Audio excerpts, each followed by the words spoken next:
Hello, you wonderful people, and welcome to another episode of Not Too Comic Book. This being a show where we talk about TV shows that are adaptations of comic books. For today's episode, I'm going to talk about the latest episode of Resident Alien.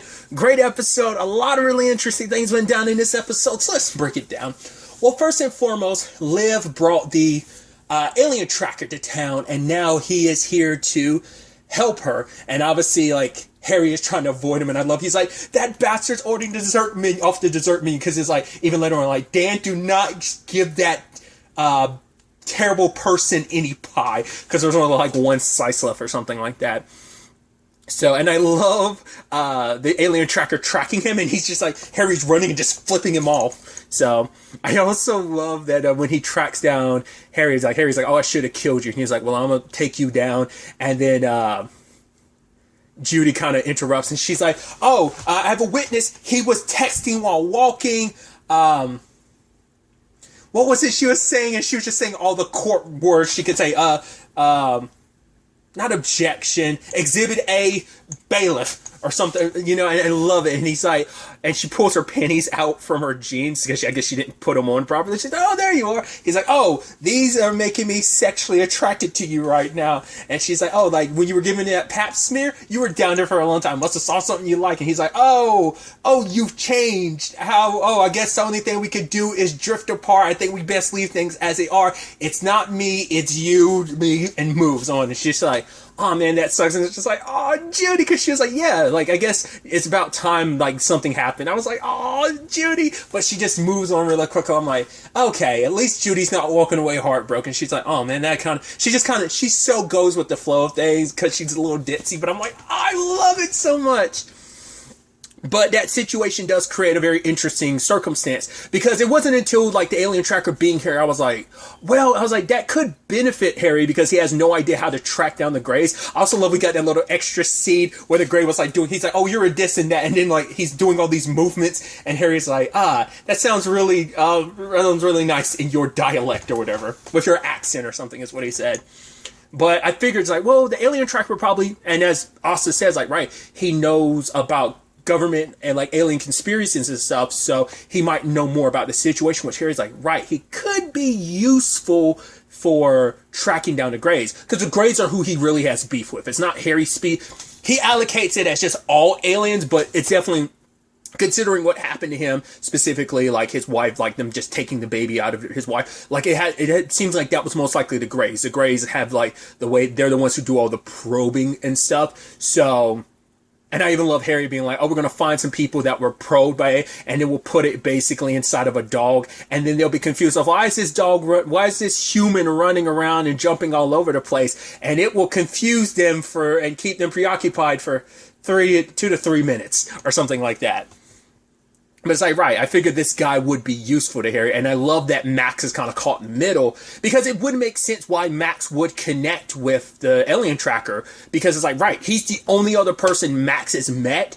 I mean, to be fair, it was Harry that made his mom and dad think he was crazy. To be fair, they thought he was crazy only a little, and they're Max had to kind of hide that, and Harry didn't do him any favors leaning into it. I mean, Harry did threaten to kill him and eat him multiple times, so it's yeah, but he also doesn't want to betray Harry, because regardless of everything, it's Harry has become a little bit of a friend. Their shenanigans, I think, because it's Harry is he's an alien, but he's almost like a big kid, so to some extent, so Max does really like him, but now he's torn between Harry wouldn't do that. It's Harry wouldn't kill people. It's Harry has killed people, and he came to wipe out every human being on this planet, and once again, he threatened to kill you on multiple occasions, made your family think you were crazy.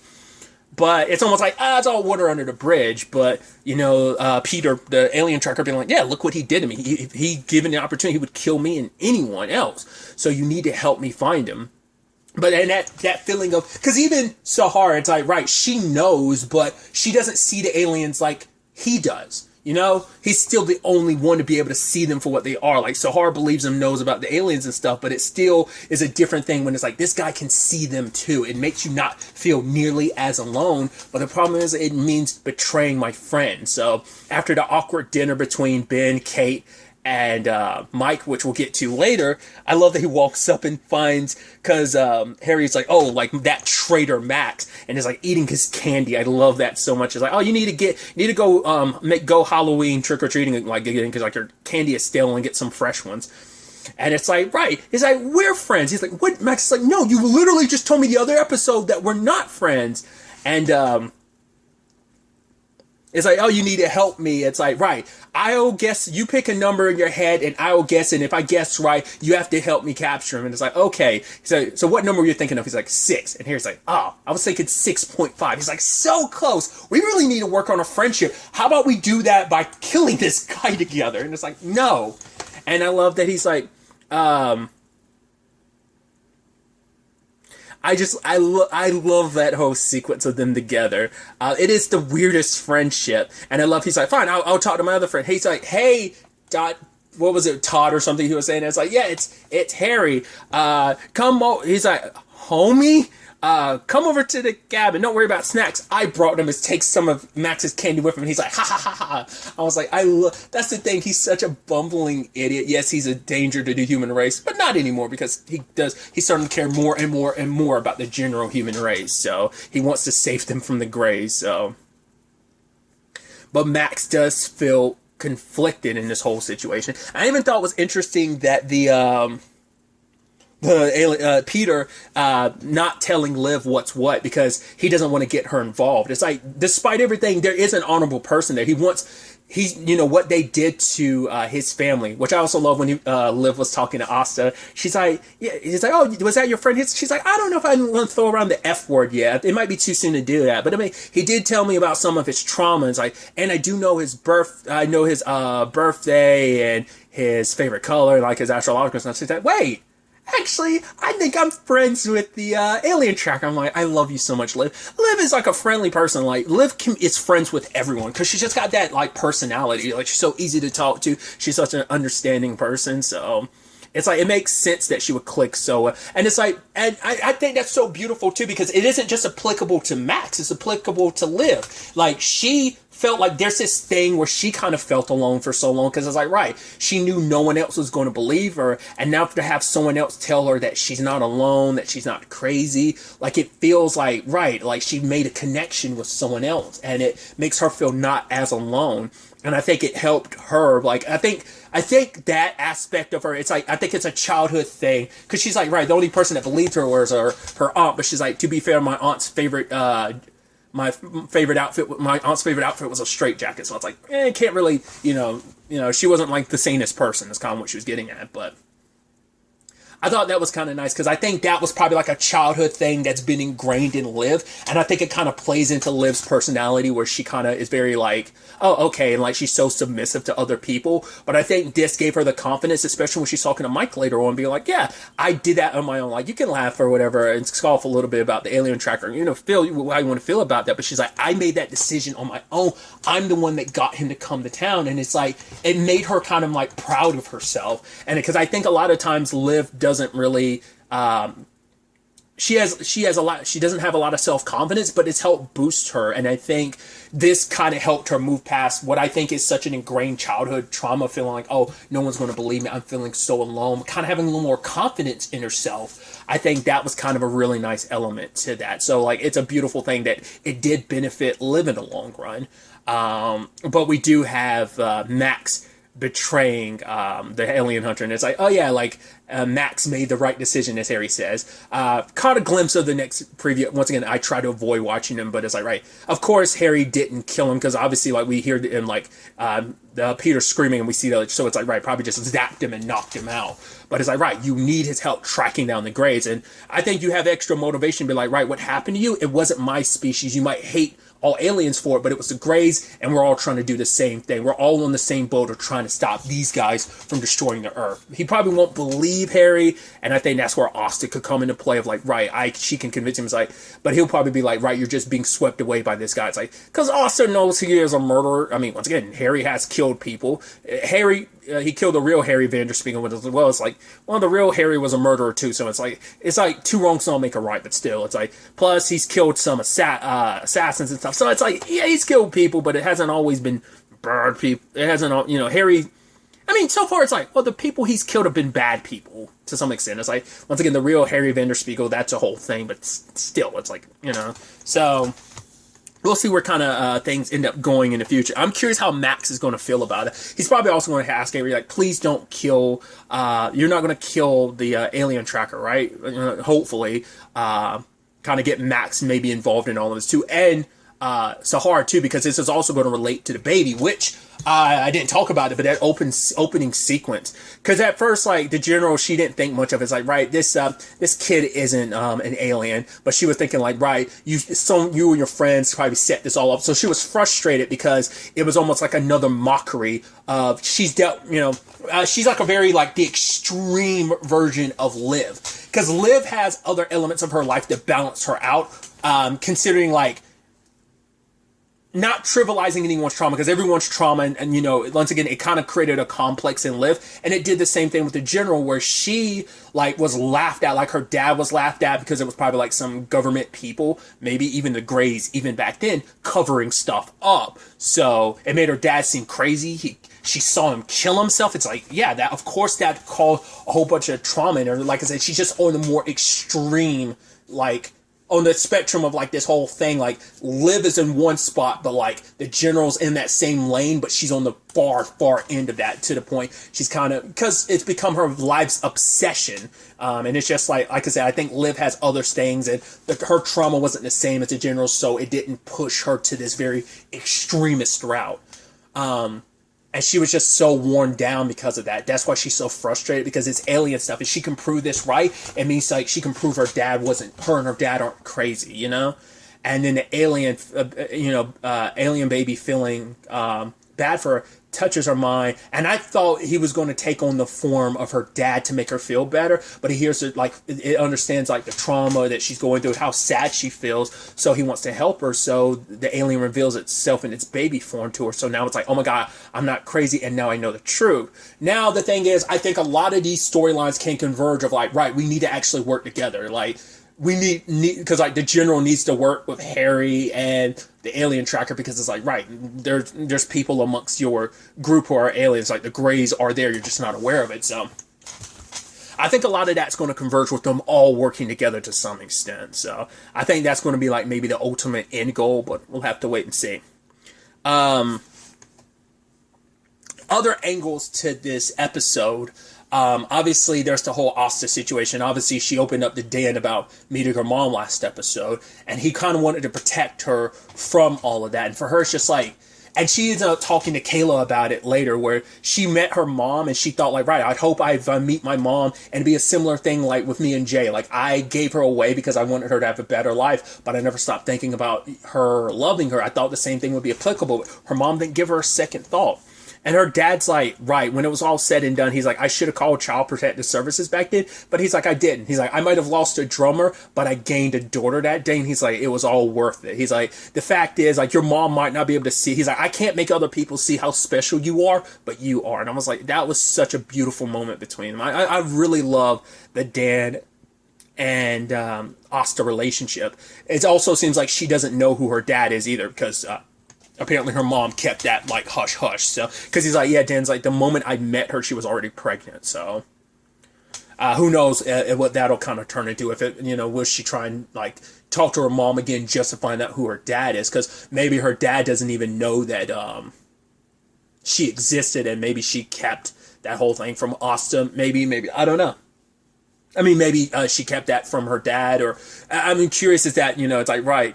Because Asta was hoping to fill a little bit of a void inside of herself. But Kayla was like, no matter what, you got me, you got Dan, you got the rest of the family. We love you unconditionally, and you're never going to get rid of us. Okay? It's like, your mom might not be able to, she didn't give you that love, but it doesn't change the fact is that we love you. And her having that moment with Jay later on, being like, the fact is that I am here for you. Even if you don't need me, I am here. And that does, and even if you don't need me, I will always love you regardless. And her being able to kind of say that, kind of speak from her heart to Jay. It's like, I know you probably had so many answers about me, and it's like, I'm sorry I wasn't around to give those to you, but I'm always going to be here for you. Whether, even if you don't need me, I still will love you. And saying that and be able to walk away, and just like that look on her face, like, I said what I needed to say, and hopefully I want to show her that I do love her no matter what, that you need to know that, you know, I never stopped thinking about you. I always thought about you, and I need you to know that I do love you, you know? Show you, because now she probably feels like, right, because all that she had, all those feelings she had about her mom, now it's like, right, Jay probably had those same, like, the very same thing. We're probably like so in common, but it's like, I want to show you things are going to be different between you and me, different from me and my mom. You know? So I thought that was so beautiful. I love the whole Mike talking to Detective Torres, like leaving a message, and then Liv like, oh, and he's like, yeah, I'll call you back, we'll talk again, and Liv being like, oh, you guys are gonna have 10 babies. He's like, what are you doing, deputy? I hadn't even hung up the phone yet. She's like, I'm about to do like the perfect spin, and you're like, you brought like a metal pipe to my kneecaps or something. She's like, oh, I didn't mean to, which I was like, obviously, you know, Tanya going down, like, you know, the Tanya Harding route. Like, I was like, okay, referencing that. But she's like, I didn't take it wasn't a metal pipe. She's like, more like a wooden bat. Sorry. It's like, yeah, but people love babies. So it's like, yeah, no. And she's just kind of walking away like, sorry, I'm going to just drop this off and leave. And I love it so much. And them later on is super cute. And like, you know, it's like, oh, he shows off the knife he has, and Detective Torres, she's like, oh, you know, I'm a big fan of that knife too, and pulls out her own. It's like, you two have so much in common. I was like, this is super adorable. And she's like, oh, let me get a beer. He's like, oh, you're going to, she's like, yeah, I'm going to get you a beer. I'm like, yes. Oh, I'm so happy about that. That's so good. But I love that he was kind of playing referee when it came to the whole, Kate and Ben thing. And I love how petty he was, constantly making noise so Kayla and Kate couldn't have their conversation about the restraining order they're having. But the problem is, like, it's like Kate's like, all right, how about we just don't bring it home? It's like, it's too much of a big subject, and neither one of them can necessarily walk away from it. So he brings Mike over so that it could be like I'm not bringing it up, but Mike is, so we can kind of inadvertently talk about it. It's like, well, Mike is talking about coming from a big city where they have museums that aren't all just about pickaxes and whorehouses and stuff like that. And it's like, oh, there's a kid right here. He's like, oh, yeah, you probably don't know what a whorehouse is, do you? He's like, no, I don't think he does. Well, a whorehouse is a lady who has sex for money, is prostitute. It's like, okay, you can stop now. And like the back and forth, because it's understandable where what Ben wants for the town, and, you know, Mike kind of, but he's not really helping sell the point. He's like, no, he's like, you know, a city's made it because you have a whole bunch of rats. They're like, what? It's like, yeah. He's like, the fact of the matter is, when you get like a lot of people and a restaurant throws out a whole bunch of food, you get a whole bunch of rats. He's like, yeah, one time I was on patrol, or like he was like sleeping, whatever, and a rat ran across my like car or something. He's like, and that's how I knew I made it. And Ben's like, I think you're kind of losing the point here.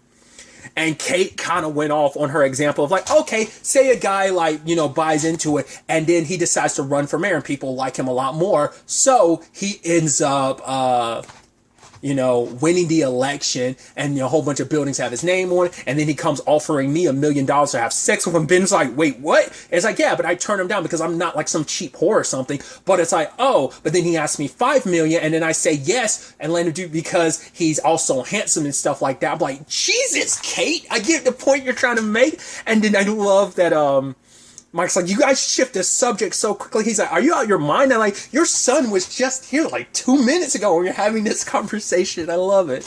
But also, like, Kate worries about like what this will do to the town, like how much of the town it will lose itself in these changes of like how much will get destroyed. Like, right, the businesses will have this person's name all over it, the buildings will become ugly, the town will lose a little bit of what it's gained. So it's a thing of, I probably lean, you know, a little more probably with, I understand where both of them coming from, but I'd probably lean more towards Kate. I think she'll win in the end. I think Ben will change his mind, but we'll see.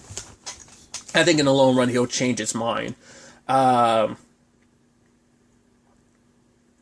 yeah, it seems like their restraining order went through, which, Ben's like, yeah, happy for you. Like, seeing how happy you are and how important this is to you. He's like, I love that as your husband. But the part of me that wants this resort thing to happen hopes you fail, and I'm going to crush you and make you realize that everything you've done is useless. I was like, Jesus, Ben. To be fair, she went hard in the paint with that whole, like, having that person buying, like, her paying her to have sex with him. She went down that route, and you went down this route, and it's like, you both kind of went. I still think Kate went super hard in the paint. I say Ben at the end was like at an 8. She went at a 10 with that. It's like, that was wild. But it's like, yeah, we'll see. I mean, I think it's still okay. I mean, hopefully it'll be okay. I think it's kind of sad that this is happening at the time that they just finally kind of repaired things between themselves. But now this is going to be a big thing driving them apart. But I think in the end, I do believe Ben will like side with Kate, and it'll all work out in the end. I think they'll end up becoming very closer, much closer because of it. So, but we'll see. The other aspect to this episode is actually a really heartbreaking aspect, and that's the whole situation with Darcy. Darcy is so caught up in her pill situation that she's like very like agitated because I think it's kind of bringing up that addiction is kind of bringing up a very nasty side of her. So she's snapping at Ben not Ben, Elliot, because she's like, oh, like, dude, you're moving my stuff around. And she's like, because she's kind of taking everything as offense. He's like, oh, I didn't take you as an organizer. She's like, oh, what, you think it because I'm messy or something? He's like, no, that's not what I meant. Like, she's taking offense to certain things, and she's acting a little like erratic, and just like, I think she's kind of like kind of peaks and valleys in those moments. Snapping at the guy who left the tip. He was like, yeah, this is all I had, and she threw it at him, and it's just like, okay. Then she went over and was like, hey, Kayla,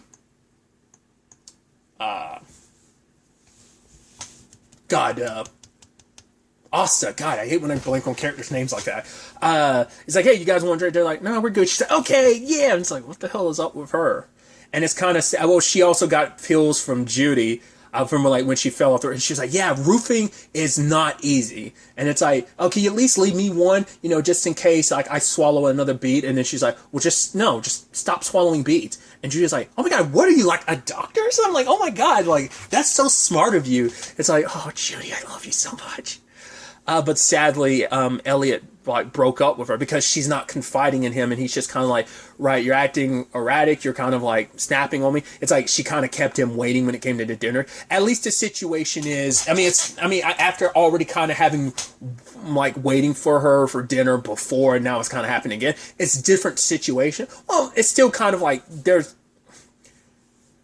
The sad thing is that I think a lot of like Darcy, like stuff that she hasn't fully dealt with primes her to be the type of person that, addiction can consume anyone, but I feel like I feel like it's even easier when you're in a vulnerable situation where she hasn't fully like processed and dealt with everything. And I think like she's putting everything into like, right, this winning this tournament and everything could be my comeback. And I think a lot of that, like, she hasn't fully dealt with, and now you add in like the pills and her need to try and like, be better and try and come out on top when it comes to this competition. I think it's just burying, it's resurfacing issues that she hasn't quite dealt with, and it's kind of an ugly situation. I was scared because I was like, damn, Elliot breaking up with her is going to just send her spiraling.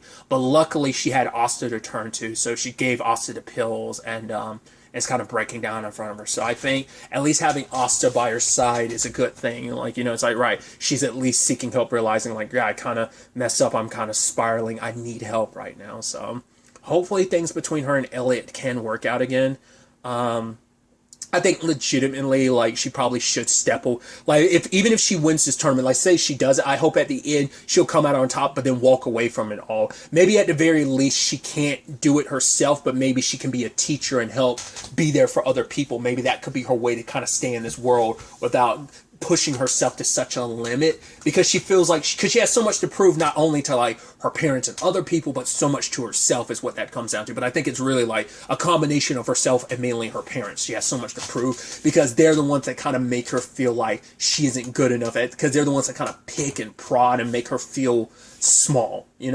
I think that's what really is, a lot of that is what the pills I think are kind of bringing to the surface. So we'll see where things kind of go from there. Kind of, ending on a little bit of a downer. There was that thing I did like at And it felt very befitting that Harry is eating Ellen, you know, kind of ending on a more lighthearted note. Harry eating Ellen sandwich. It's like, oh yeah, like make sure, like, could you tell the nurse to like, could you tell her to like make a ham sandwich next time? And he just like ate some of the food and is like, tosses it in the, and he's about to toss the apple, but then he just eats the apple and walk away. It's like, I mean, it's almost a little, I mean, because you can see Ellen doing that, because she has done that, hasn't she? She's eaten other people's food. I think that's why Harry specifically did it, just to get revenge on her. It's like, I mean, it's Ellen, so it's not like, I'm assuming in the next episode or something, she's probably going to bring that up, like, who's been eating my food, and she's going to be snapping, like, pissed about it. We'll see. But like I said, just want to kind of end things on a little bit of a more lighthearted note with that aspect, rather because the Darcy stuff is like really sad and heartbreaking. So hopefully, you know, she's in a, you know, I think it's not going to be an easy thing of like, oh, an easy fix. It's like, no. It's still going to be kind of a battle that she's going to have to deal with, like, because addiction doesn't just disappear like that. I think she needs to be in a better place to kind of like be able to kind of not slide into that bad habit, you know? Because I think when addiction is a part of your life, I think it doesn't just go away. Like, it's all, even if it's like, right, this is your first time stepping in that territory, it's kind of awoken in you. Now, at least, you know, I know nothing about it. You know, I've never been in that situation. I've been addicted to a substance, so I can't talk from personal experience. But I feel like it's just like, once that's kind of awakened in you, it's something you're always going to have to deal with for the rest of your life. So we'll see how things kind of play out next episode. I think there's only 2 episodes left this season. It's like, it feels so crazy because it's like, wow, it feels like the show just came back, but it's like, man, we've already like burned through most of the season. There's only 2 episodes left. So I'm really excited to see where things take us next episode, how this all ends up playing out. But really, that's all I want to talk about. Till next time we meet, be happy, be safe, live life to the fullest, and enjoy it. Good day and goodbye.